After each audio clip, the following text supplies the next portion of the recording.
Welcome back to Writers Talk at the Ohioana Book Festival. I am talking to John Thorndike, who has written The Last of His Mind, A Year in the Shadow of Alzheimer's.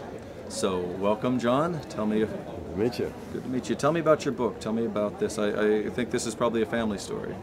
It is. It's a story of going back to my dad's house on Cape Cod when I saw that he just could not keep track of things.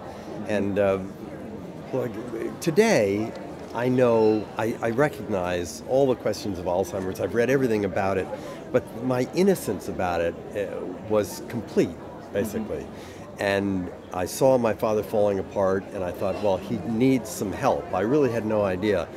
And it got really bad, quite fast, bad enough for me to just think, I have got to go look after my dad. Now, not everybody goes and looks after their parents, but my dad, who had done so much for me, had one request, and that was a very typical request. Don't put me in a nursing home, and I want to stay in my house. I had two brothers. We all offered my father the chance to come and live with us, but that's not what he wanted.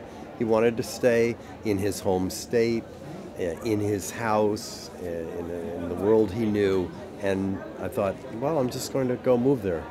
Okay. So you moved in with him, and that's the basis of the book. Yes, well, I moved in, and I'm a writer. I've written 3 books before, a couple of novels and a memoir.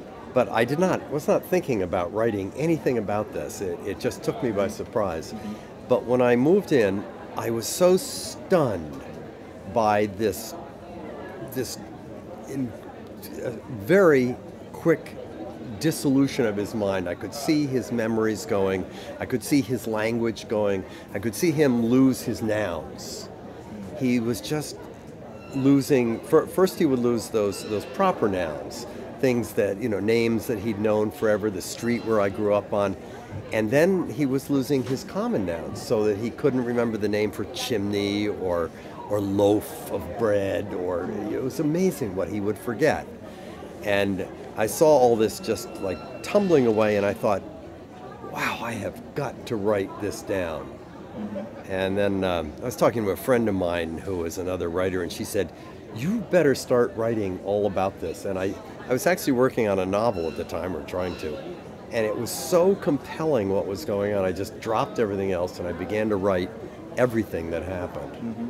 Now, that seems like a particularly difficult thing for somebody who's a writer, because you're watching the words leave somebody else. Yeah. And how did that affect you as a writer? Did you start thinking these are what define us as people, or some other thoughts? Well, very much so. Not so much for me. I mean, that was true for me, but my dad was a writer. Mm-hmm. My dad had written 3 books. Really, he'd probably written 8 or 9 books. He was the editor.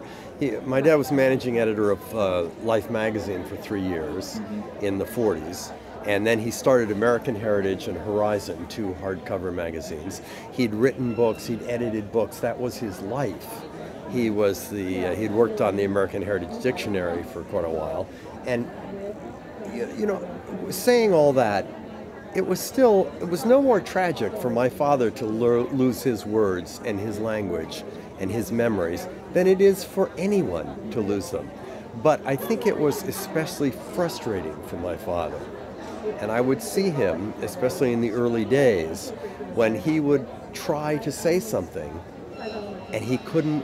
He would ask me a question. Do you remember that guy who? And it would just all fade. I didn't know if he'd forgotten it or he couldn't say it. Mm-hmm. And then this look of misery would come over his face. And it would happen all day long. It was a horrible trial for him, really. Yeah. It seems like that might have created tension between you. Did he see you taking notes?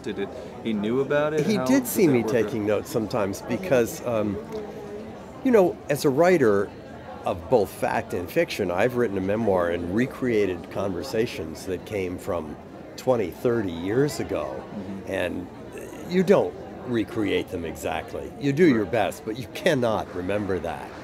But there with my dad, at times, I actually would be sitting at the table with my laptop writing exactly what he said. Mm-hmm. And he was beyond being concerned or worried about that. I'm not sure what he thought about it. I mean, at that point, I don't think he really knew what a computer was. I mean, he plunged, as many dementia patients do, pretty far from daily life. So the book goes through all of that. I imagine the ending of it is quite a difficult thing to write. The ending is overwhelming. It was overwhelming to me. Actually, I wanted to end this book in as stark a way as I could, because the ending was so stark. It was his death.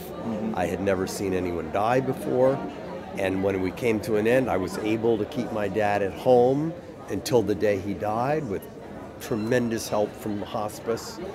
And still, he died when I was alone with him there. I actually had, well, I am wearing one of my dad's shirts. He used to wear these plaid shirts. I looked down, and this was the kind of, it wasn't this shirt, but I'm wearing my dad's pants. This is something, I didn't think about this today, but nothing subconscious going on? No, I love to wear my dad's clothes, and I have a whole bunch of his shirts, and I wear them all the time. But anyway, there he is with his plaid shirt on, and I have my hand on his heart, which has sped up beating, boom, boom, boom, boom, boom, boom, and I'm actually have my hand on his chest when his heart stops beating.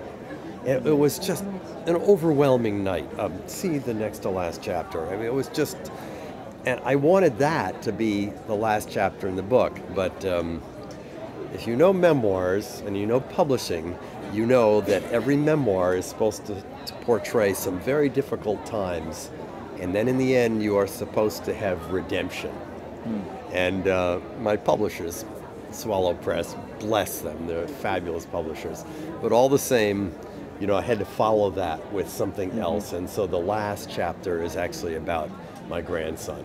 And it is heartwarming, and it's just what my editors wanted. How long did you have to go before you were able to get that last chapter? I mean, you write the next to last chapter, really the ultimate chapter, and then you've got the falling away action, it seems like, although it's heartfelt. Well, it says right there, 2 years later. So that didn't happen until 2 years later. Right. Okay. Are you working on anything else now? You've got this out. I'm working on a novel. Are you going back to the one before that you were? No, well, in a way, I had been working on it. Yeah, it's a novel about the Cuban Revolution. In a way, it's about my mother. So much of this book is about my dad, obviously, but my mother comes into it too. You write a book like this, the first draft essentially was the endless things I did with my dad, the ways he fell apart. It was all utterly fascinating to me. But if you have a whole book about that, you're probably not going to have a book that is simply about someone's decline.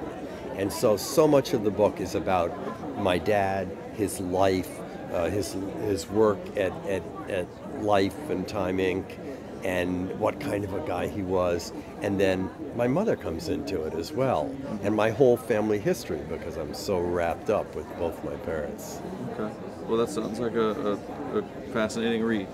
So we're at the Ohioana Book Festival with John Thorndike, and the book is, again, The Last of His Mind, A Year in the Shadow of Alzheimer's, and I hope that you can all read it. Thank you very much, John Thorndike. Thanks so much for having me. Sure. All right, well, thank you.